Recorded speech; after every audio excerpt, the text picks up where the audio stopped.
USS Caldwell, DD-69, stood as the flagship of a destroyer class crafted for the U.S. Navy in the 1910s.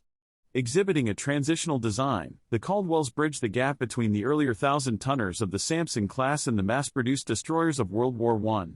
Pioneering the flush deck, they earned the moniker flush deckers, notable for being drenched in heavy weather. At standard load, the ship displaced 1,262 long tons, 1,282 t, a figure increasing to 1,379 long tons, 1,401 t, at deep load.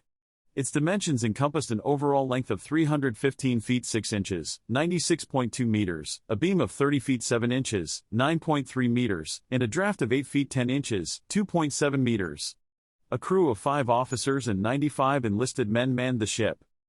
Distinguishing features and propulsion set the class apart, with Caldwell propelled by 2 Curtiss steam turbines, generating 18,500 shaft horsepower, 13,800 kilowatts, aiming for a speed of 30 knots, 56 kilometers per hour, 35 miles per hour.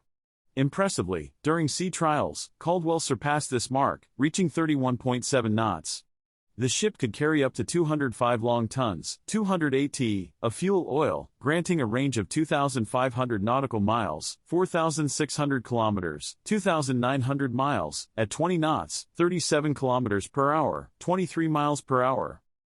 Armed with 4 4-inch, 102 mm guns and a primary torpedo battery with a dozen 21-inch, 533 mm torpedo tubes, the Caldwell showcased their offensive might.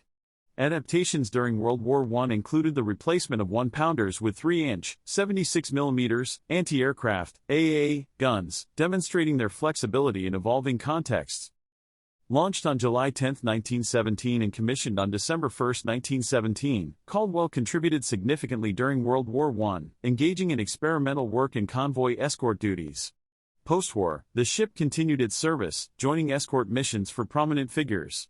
Retired in 1922 and eventually sold in 1936, USS Caldwell, DD-69, left a legacy as a vital asset in the U.S. Navy's evolving fleet.